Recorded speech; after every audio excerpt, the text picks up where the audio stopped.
everyone, welcome to Nitty Cat Studio. I'm Cheryl. Today I want to show you the Brother XR-3340.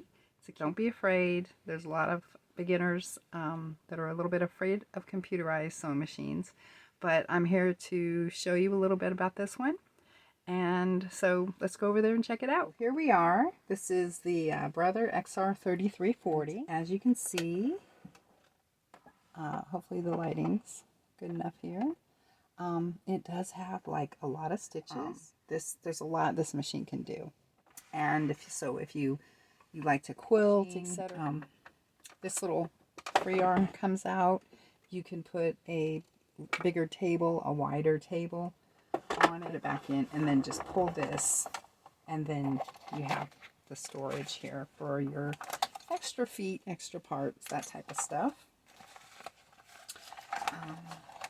Comes with, basically what your other machines come with. Needles, bobbins, that type of stuff.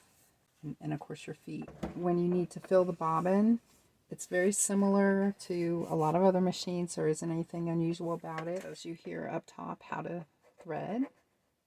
You can use it with the foot pedal or without the foot pedal. If you choose not to use the foot pedal, which a lot of times I do, this little button here, this will do your reverse. This will make your machine go ahead and sew. You can lift your needle up and down here. It turns on the side, so you can just plug it in right here, and then you've got your button right there. There you go. Different stitch lengths. Here, you can change your stitches, so you can see right here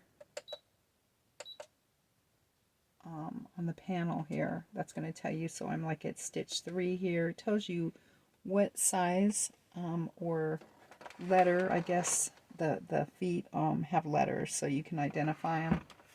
So this is a J, and it tells you so what foot you need to put on there. So, and you can go this way. You can see now it changed on stitch 36. It wants a letter N foot. And so in here, your stitch length.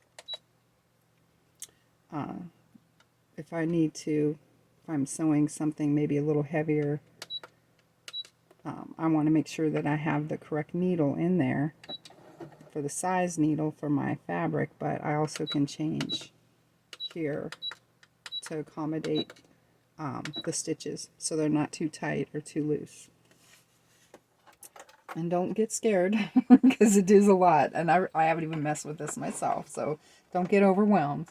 But in here you can also do more other stitches and letters, like if you want a monogram. Down here, like I said, it's storage for your extra feet, and this comes off if you need to do sewing cuffs, or you open this up, you get the feet.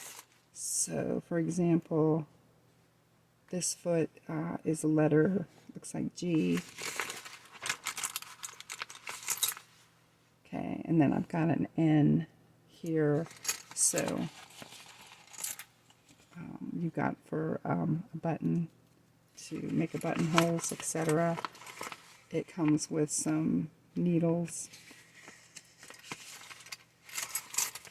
So yeah, and then here you have like for free motion, etc. So there's also a little, I don't know, that's sort of like a little screwdriver, I guess, that you can take this off here to go ahead and clean,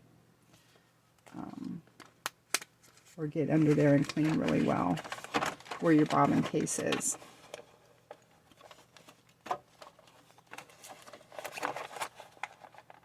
It's not that different from using more of a manual machine. It's just, it's buttons, really. How to put your bobbin in the correct way here.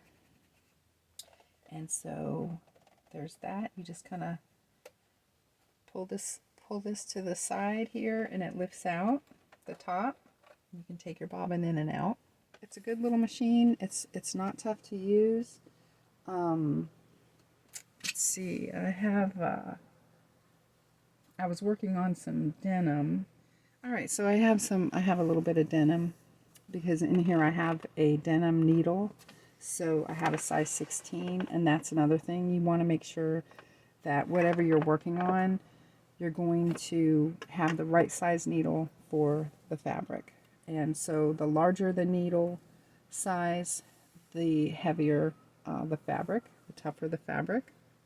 So I'm just going to go ahead and put this on 2, and I might take up the stitch positions there a little bit.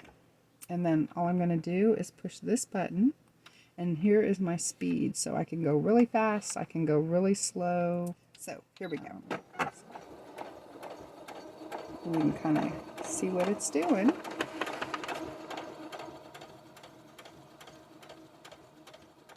Okay, so I can stop it here, I can stop it here, I can go in reverse, I can hold it and it'll go in reverse, or I can just let go, it'll do it once. Bring my needle up, go ahead and lift up my presser foot, pull this out to the side, there we go, and so you can see here, I don't know if the lighting's there. Great. There we go. So you can see the light. In the light you can see the stitches a little bit. I probably should have used a contrasting thread, but this just is what I happen to be working on. So thank you all for joining me, and I hope that this will encourage you to really not be afraid of using these little machines. If you're just starting out and you want to try a computerized machine, I would suggest something like this one. Alright, I will see you all in the next video. Bye-bye.